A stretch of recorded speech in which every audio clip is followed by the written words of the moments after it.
An old hag like you isn't worth having as my wife. I'm divorcing you." My husband I had been with for a long time said. I swallowed my arguments and reluctantly accepted his demand. He hadn't realized what a fool he was then. "My name is Christy. I had been supporting my husband Dan while working as a nurse. His salary had been raised a little by little over the years, but it still wasn't possible to live solely on his paycheck. We had our struggles, but we made it to this day by supporting each other. 30 years had passed since we got married. It had been wonderful for me. I enjoy balancing home and work life, and above all, being with Dan was still my greatest joy. We didn't want to have kids, so spending our time together without distractions was pure bliss every night. Dan never strayed from the marriage and put all his effort into his work for us. Maybe he wasn't so good at it, so it took a little longer to be promoted compared to his peers, but I didn't care. Better than having him overworked and end up in the hospital. It was a time for fresh graduates to join his company. "Hey, guess what? I am appointed as a trainer of new employees for the first time." "Wow, congrats! You're finally recognized." He downed a beer happily without leaving a drop at dinner. Before him, the role was taken by his peers and seniors. After all, it was an important position that could only be entrusted to employees who produced a certain level of results. He had finally been appointed for that. Watching him animated with joy made me delighted.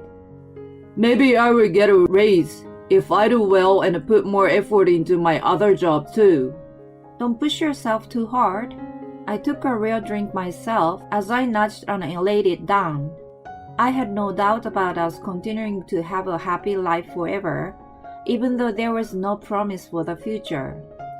Dan welcomed the new employee, Mary, as his trainee. She was beautiful and charming, so her co-workers treated her fondly. The ones with a big age gap saw her as their daughter, and the ones close to her age eyed her as their potential girlfriend. Everyone was attentive to her, and Dan, who was closer to her than anyone else, got to see her charms up close. She naturally relied on him for anything. Whenever he taught her a job, she thanked him with a smile. For someone who rarely got praised, being appreciated by her made him truly happy. He was fond of her as a trainee at first, but before he knew it, he was enamored by her.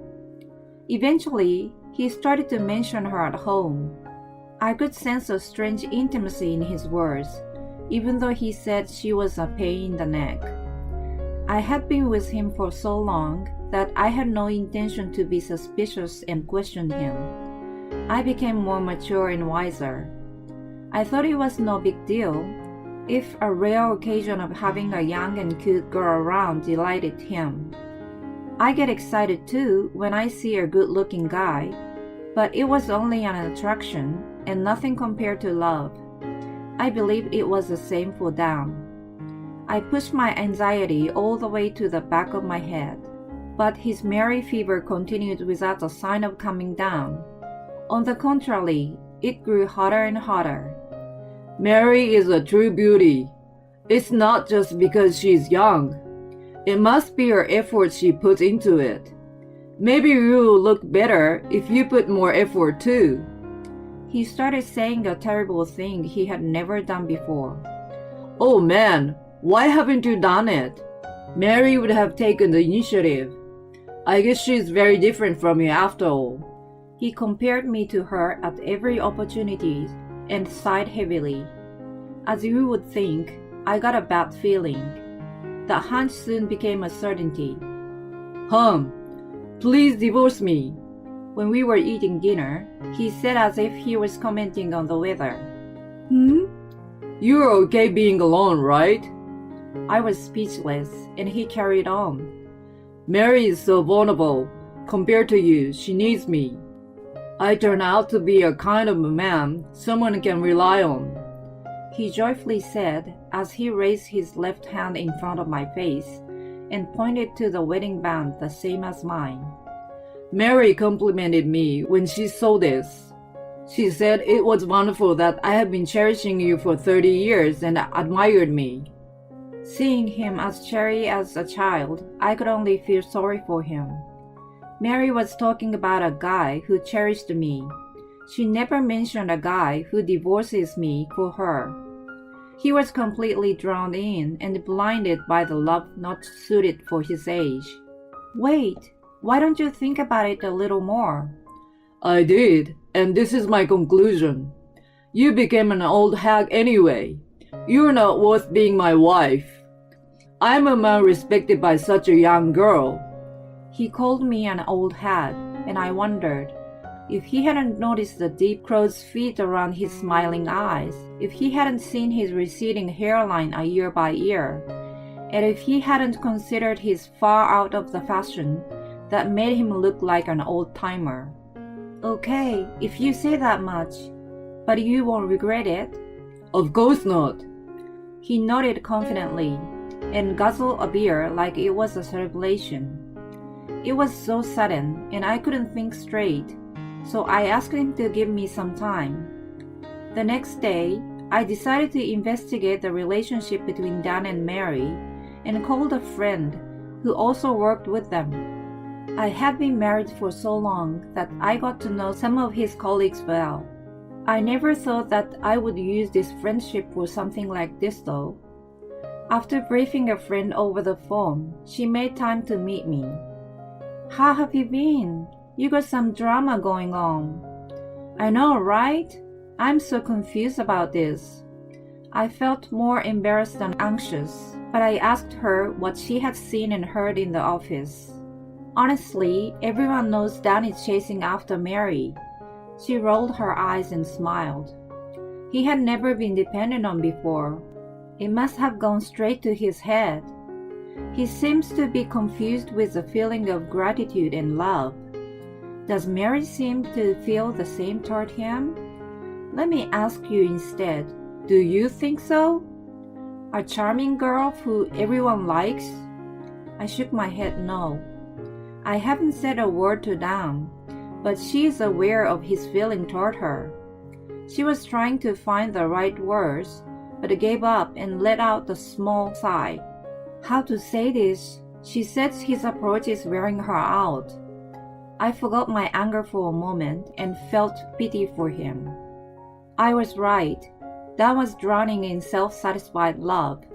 He wasn't able to differentiate praise in recognition of the man and a genuine appreciation for a colleague who taught her the job. Mary didn't want him to have a wrong idea, so she commented on his wedding ring.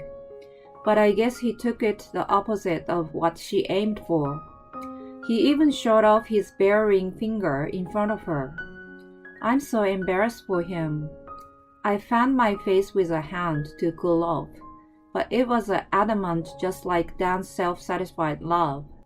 My friend told me more about Mary, and I became interested to meet her in person. My friend called her on the spot. She agreed to come out right away. In a short while, a pretty girl walked up to our table. Hi, I'm Mary. It's my pleasure to meet you. She had a very good manner for a young girl.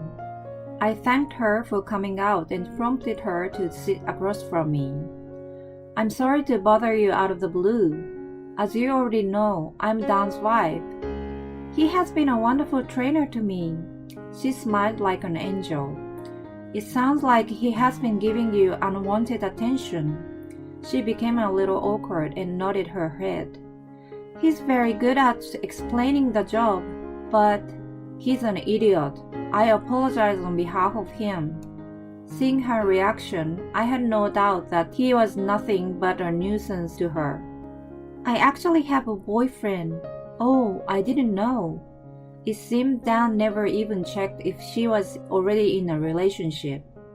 Apparently, her boyfriend worked for a different company his father founded, which meant he was a successor.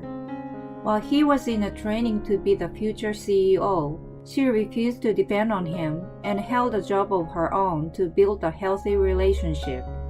They planned to get engaged once his training was finished, and then get married and move overseas when his transfer was decided. It sounded like she had a bright future ahead of her. Listening to her fearlessness, I felt like I was hearing myself when I was younger. I too wanted to build a strong marriage and worked hard alongside Dan for 30 years. The marriage I treasured wasn't as important to him as to me. The truth was swelling up my emotions. I see, then cut Dan out of your life completely. You're a beautiful girl. Watch out for many more creeps that come close to you. I envy and admire your future. We continued to chit-chat for a little more until they had to go back to the office. On the way back home, I stopped at the attorney's office and discussed my divorce. Dan was supposed to come back home for dinner. I normally cooked myself, but I had to take away pork chops and champagne that night. Is it your birthday today? No, it's for our farewell. I told him that I went to see a lawyer who would contact him shortly. His face was stunned for a second, but immediately changed to a big smile. Thank you. I'm starving, but let's have a look at the terms I proposed before we eat. While I set up the table, he hummed some light-hearted tunes as he went through them. He was scribbling additional notes in a way his pen was dancing in the air. What a cheerful handwriting compared to the gloom I felt seeing the lawyer. We eventually had our last supper together. He must have been relieved to get rid of an old hag like me. He downed 2 cans of beer.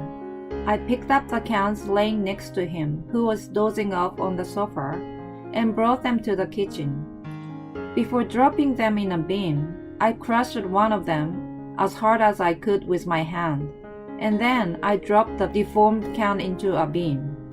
Goodbye, good riddance, I whispered to Dan, who was sleeping and left the home I spent 30 years of my life with him. While waiting for the divorce to finalize, I found a new apartment and moved in. I had been working all this time, so there was no financial hardship to start my new life. Contrary to my worry, it was refreshing and carefree to work and cook for myself. I enjoyed my new life feeling like a young singleton once again. The portion of money I used to buy beers for Dan went to my new cosmetic and clothes instead. I felt myself brightening up. As for Dan, he depended all of the housework on me, so he started to look shabbier and shabbier, which eventually made Mary keeping distance from him. In addition to the already apparent signs of aging, he became even more careless. No wonder she didn't feel good being around him. Still, he mistook her distance for shyness, not disgust, and to everyone's surprise, he proposed to her. Of course, he was declined. It was an unforeseen event for him, and still he couldn't easily give up on a girl he chose over his marriage. Again, to everyone's surprise, he intruded on her apartment, and her boyfriend called the police. He was almost taken by the police, but Mary refused to put a charge on him out of her kindness. The matter was settled with a stern warning. The bad reputation at his work didn't settle as quickly as incident. Soon, he was known to be a creep who divorced his wife to become a stalker. Undeniable rumors were spreading throughout the company. He was never a prominent worker, so the company easily dismissed him. He was abandoned again. Out of desperation, he started gambling with all the money he had. After seeing Mary's boyfriend, he believed she would change her mind once he became rich. Of course, he had no talent or luck in gambling. Only the ever-increasing debt had kept him company. He finally had to sell the apartment we lived in and moved into a trailer park. Even in such a miserable state, he still had Mary in his heart. He waited for her outside of his old office, but he never got to see her again. She had gotten married and had already moved abroad with her husband. He was in total despair without any emotional support and gave me a call after a long while. His voice over the phone sounded way older than I remembered, like he aged years in a matter of several months. Please, take me back. His voice trembled. I was silent for a moment, and then spoke softly. Our relationship was thrust into a bin with a can of beer that night. Goodbye. He was calling my name as I hung up on him, and then I blocked him for good. I put my phone in a bag and went out. The friend who told me about Dan and Mary was coming out to dinner with me. Having a new fulfilled life, I had told her that I wanted to go to a good steakhouse. Pork chop? Okay, but why? For farewell? What the... I was working in the air from the excitement to celebrate the true end of my old